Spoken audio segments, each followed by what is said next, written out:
Hello বন্ধুগণ, শুভ সকাল। আজকে নতুন একটা ব্লগে সবাইকে স্বাগত। এখন বাজে হচ্ছে 1:23 আর আমি এখন থেকেই ব্লগটা স্টার্ট করছি, কারণ সকালবেলা অনেক কাজ ছিল। যেহেতু আজকে বড় ভিডিও আপলোড হবে, সেহেতু থাম্বনেল বানানো, তারপর ভিডিওর আরো বাকি কাজ করতে করতে আর সময় হয়ে ওঠেনি। আর তারপর স্ক্রিপ্ট লেখাও ছিল। তো এখন ভিডিওটা আপলোড করছে। আর জানো তো, ভিডিওটা আরো আগেই আপলোড হয়ে যেত, কিন্তু একটু ভিডিওটা আপলোড করার পর সমস্যা দেখা দিয়েছিল, এই জন্য আবার রি আপলোড করতে হলো। এই দেখো আজকের ওয়েদারটা কি খারাপ, কি ভালো না, কি খারাপ। পুরো মেঘ করে আছে আর একটু একটু বৃষ্টিও হচ্ছে, তোমরা দেখতে পাচ্ছ কিনা আমি জানি না, কিন্তু একটু একটু বৃষ্টিও হচ্ছে। কিন্তু এই এত বৃষ্টি হয়েও মানে গরমটা কিন্তু কমছে না, গরম যেরকম ছিল সেরকমই আছে। তাও এই বৃষ্টির ওয়েদার আমরা ভাবলাম চিকেন খাই। চিকেন রান্না হয়েছে, মা আজকে চিকেন রান্না করেনি, আজকে চিকেনটা রান্না করেছে আন্টি। তো আজকে ফার্স্ট আন্টির হাতে চিকেন খাবো, দেখি কেমন হয়েছে। আর এই যে ডাল, এই ডালটা দিয়ে কিন্তু এখন ডাল রান্না হবে না, এটা দিয়ে এখন হবে খিচুড়ি রান্না। আজকে আমার মা নিরামিষ খায়, তো এই মায়ের রান্নাটা মা নিজেই করে নিচ্ছে, খিচুড়ি রান্না করছে এখন। আর আমাদের রান্নাগুলো সব কমপ্লিট হয়ে গেছে। তো দুপুরবেলা খাওয়ার জন্য আন্টি এখানে শসা কেটে রেখেছে। আর কি কি হয়েছে দাঁড়াও, আচ্ছা উচ্ছে ভাজা হয়েছে। আর এটা হচ্ছে আমার আর অয়নের চিকেন রান্না। আমরা যেহেতু একটু তেল ঝাল মশলা কম খাচ্ছি, তো এটা আমাদের জন্য আলাদা করে রান্না করা হয়েছে। আর যেটা তেল মশলা দেওয়া যেটা দেখলে, ওটা হচ্ছে বাকি সবার জন্য। আর হচ্ছে হয়েছে আচ্ছা, হয়েছে পটল আলু ভাজা, উচ্ছে কুমড়ো ভাজা, আর হচ্ছে লাল শাক। আর এটা হয়েছে একটু ডাল, যেহেতু বাড়ির সবাই ডাল খাবে না, তাই একটু কমই রান্না হয়েছে। আর আমি তো ডাল একদম খাই না, ছুঁই না, তবে খিচুড়ি খুব ভালো খাই।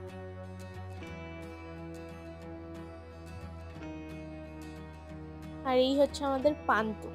আজকে তোমাদের পান্তুর দাঁত দেখাবো, আর দাঁত দেখানোর পর আরেকটা জিনিস দেখাবো।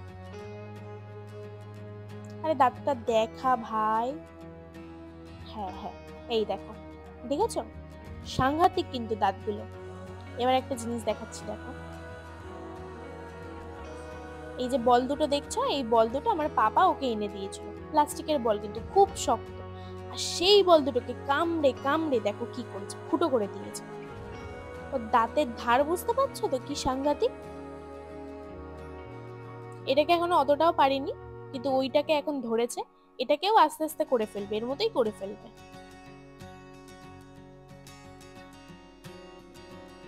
আর পান্তুর বাকি খেলনাগুলো মা আজকে ধুয়ে দিয়েছে, এই যে এগুলো, তারপর ওই পাশের এই বল, আর এইটা হচ্ছে হাড্ডি পান্তুর। কিন্তু এই হাড্ডিটা নিয়ে পান্তু একদম খেলে না, কেন জানি না, ওর হয়তো হাড্ডি পছন্দ না। এই সবুজ বলটা নিয়ে পান্তু খুব খেলা করে।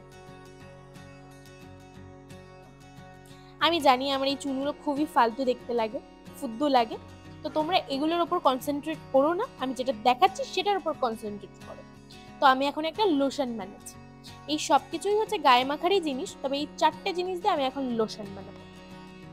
গ্লিসারিন আছে, তারপরে এইটা দেবো না, কিন্তু এটা লোটাসের ফাঁকা কৌটো, আমার কৌটো লাগবে, সেই জন্য এই লোটাসের ক্রিমের কৌটোটা নিয়ে নিয়েছি। আর হচ্ছে গোলাপ জল আছে, বডি অয়েল আছে, আর আছে হচ্ছে অ্যালোভেরা জেল। তো এই 4টে ইনগ্রিডিয়েন্টস দিয়ে একটা সুন্দর লোশন বানাবো। তো সুন্দর করে আমি কৌটোটা মুছে নিয়েছি, যদিও কোনো দরকার ছিল না, তাও তোমাদের দেখাচ্ছি তো, তাই একটু ভালো করে করতে হবে না, নাহলে তো আবার বলবে দিদি তুমি কি নোংরা গো, ইস ইউ। তো এগুলো সবকিছু একটু একটু পরিমাণে দিতে হবে, মানে যেরকম খুশি দিয়ে দিলে হবে না, পরিমাণ মতো দিলে জিনিসটা সুন্দর তৈরি হবে। তো গোলাপ জলটা দিয়েছিলাম আমি 5 চামচ, এই চামচের 5 চামচ। আর অ্যালোভেরা জেল দিয়ে দিয়েছি আমি 3 চামচ। আর এই যে এটা হচ্ছে বডি অয়েল, এইটা দিয়ে দিচ্ছি 1.5 চামচ। আর গ্লিসারিনটা একদমই কম দেবো, কারণ গ্লিসারিনটা কিন্তু খুব ঠিক, বেশি দিলে তখন সেটা ঘন বেশি হয়ে যাবে আর ওটা খুব প্যাচ প্যাচ করে। তো গ্লিসারিনটার পরিমাণটা সব থেকে কম, ওটা 1 চামচ। এবার এটা কিন্তু সুন্দর করে ফেটিয়ে নিতে হবে, সে ডিম ফাটানোর মতো। আমি ফেটিয়ে নিচ্ছি। এবার দেখো আমার ক্রিমটা কিন্তু, সরি লোশনটা কিন্তু একদম রেডি, দেখেছো কত সুন্দর হয়েছে। এই যে আমি এক হাতে ক্যামেরা ধরে আর এক হাতে লোশন লাগিয়ে নিয়ে বসে আছি। এবার আমি ভাবছি কি করে করব, তারপর আন্টি একটু লাগিয়ে দিল। দেখো কত সুন্দর স্কিনে অ্যাবজর্ব হয়ে গেছে, দেখেছো? তোমরাও কিন্তু এমন লোশন বানাতে পারো। তো লোশন টোশন বানিয়ে আমরা সন্ধ্যাবেলা একটু বাজারে চলে এসেছি। এত দূর আসবো ভাবিনি, ভেবেছিলাম একটু বাইরে দিয়ে ঘুরে বাড়ি চলে যাবো, কিন্তু ঘুরতে ঘুরতে মার্কেটের ভেতরে চলে এসেছি। যখন চলেই এসেছি তো এখানে স্টাইল বাজার আছে, এম বাজার আছে, তো আমরা একটু স্টাইল বাজারে ঢুকেছিলাম। আর স্টাইল বাজারে ঢুকে কিছু কিনবো না এটা হতে পারে? ভেবেছিলাম কিছুই কিনবো না, কারণ পুজোতে যেহেতু ঘুরবো না, কিছু কিনে কি লাভ। তাও একটা টপ দেখে খুব পছন্দ হয়ে গেল, তো একটা টপ কিনে নিয়েছিলাম আমার জন্য। আর আগের দিন তো তোমরা দেখলে পাপা আর কাকুকে অয়ন গিফট দিল, পুজোর গিফট। তো ভাবলাম মারা কি দোষ করেছে, ওদের জন্যও কিছু একটা নিয়ে যাই। তারপর দুজনের জন্য দুটো শাড়ি নেওয়ার জন্য এই রেডিমেড সেন্টারে চলে আসলাম। তবে এই রেডিমেড সেন্টারে কিন্তু শাড়ির কালেকশন সত্যিই খুব ভালো। বাড়ি চলে এসেছি, এবার তোমাদের জিনিসগুলো খুলে খুলে দেখা। আর এই হচ্ছে আমার ফেভারিট ছাতা, দাদুর লাঠি। আমি যে ক্লিপগুলো ইউজ করতাম সবই ভেঙে গেছে, তাই ক্লিপও কিনে নিয়ে এসেছি। আর এই ক্লিপগুলোর যে দাঁতগুলো না, সেগুলো কিন্তু খুব ভালো, মানে মাথায় দিলে মাথায় ব্যথা হয় না। এই জন্য আমি সবসময় এই ক্লিপগুলো ইউজ করি। আর এগুলো এক একটা 30 টাকা করে পিস নিয়েছে। এবার তোমাদের শাড়িগুলো দেখাচ্ছি, দাঁড়াও। এই হচ্ছে শাড়ি। আর শাড়িগুলোর নামটা না আমার ঠিকঠাক মনে নেই, তবে যতদূর মনে পড়ছে শাড়িগুলোর নাম হচ্ছে চান্দেই সিল্ক। দেখতে সুতির শাড়ির মতো হয়তো মনে হচ্ছে, আমি জানি না, কিন্তু এগুলো কিন্তু সিল্ক আর খুব সফট। আমার তো খুব পছন্দ, আর এই প্রিন্টগুলো আমার খুব ভালো লাগে। আর শাড়িগুলোর দাম নিয়েছে 995 টাকা করে, কিন্তু শাড়িগুলো কিন্তু সত্যিই খুব ভালো। আর এই কালারটা আমার খুব পছন্দ হয়েছে। এবার দেখাচ্ছি আমি যে টপটা নিয়েছি সেটা। এটা কিনেছি আমি স্টাইল বাজার থেকে।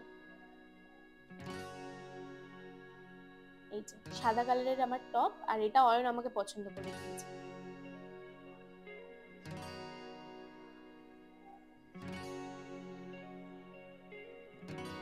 কেমন হয়েছে তোমরাই বলো, আমার তো খুব পছন্দ হয়েছে। আর এই সাদা কালারের জিনিসগুলো পরতে আলাদাই মজা। মুখে হাসি দেখেছো ছেলে, এতদিন পর বাইরে গিয়ে আনন্দে আর এক্সাইটমেন্টটা ধরেই রাখতে পারছে না। আজকে অনেক দিন পর আমরা দুজনে একা একা বাজারে গেলাম। আর এই যে বাজারে গিয়ে আমাকে একটা গোলাপও কিনে দিয়েছে, কি সুন্দর না? তো বাজার থেকে ঘুরে আসার পর আমাদের যে গল্পের একটা এত বড় আসর বসেছিল, তারপর ভিডিও করতেই পারিনি। তো এখন অনেক রাত হয়ে গেছে, এখন একটু ভিডিও করছি। আর এই যে পান্তু ঘুমিয়ে গেছে, পান্তু ওই ঘরে ঘুমাচ্ছিল, কিন্তু আমরা কেউ ছিলাম না জন্য খুব ডাকাডাকি করছিল। তারপর মা এসে এখানে রাখার পর এখানেই ঘুমিয়ে পড়েছে। মানে মা, আন্টি, আমি, অয়ন সবাই বসে আছি। এখন রাত কটা বাজে জানো? 12:05। এই যে যত রাতই হোক না কেন, ফেস ওয়াশ করতে ভুলবে না আমার ফেস ওয়াশ দিয়ে। আর ফেস ওয়াশ করেও মন ভরেনি, আমার বাকি জিনিসগুলো ইউজ করবে তাই আমাকে ডাকছিল, বাট আমি যাইনি, অত কষ্ট আমি সহ্য করতে পারবো না। আর এই যে পান্তুকে আবার মা এই ঘরে নিয়ে শুইয়ে দিয়েছে। আর ওর মুখের সামনে পাখা ফিট করে না দিলে তো ওর আবার ঘুম আসে না, এই জন্য এই পাশে ওর জন্য এই পাখাটা লাগানো। আর অয়ন যখন আমার জন্য গোলাপ কিনছিল, তখন বড় মায়ের জন্য এই 108টা জবার মালা কিনেছিল। দেখো মালাটা দিয়ে বড় মার মুখটাই যেন চেঞ্জ হয়ে গেছে, কত সুন্দর লাগছে। এবার আমিও ঘুমিয়ে পড়বো, কারণ অনেক রাত হয়ে গেছে, প্রায় 12:30 বাজে। আর এই যে পান্তুকে দেখছো, সারা রাত কিন্তু আমার কোলের মধ্যে এইরকম কুচু কুচু হয়ে ঘুমিয়ে থাকে। তো আজকের মতো টাটা, দেখা হচ্ছে পরবর্তী একটা ব্লগে। সবাই ভালো থেকো কিন্তু।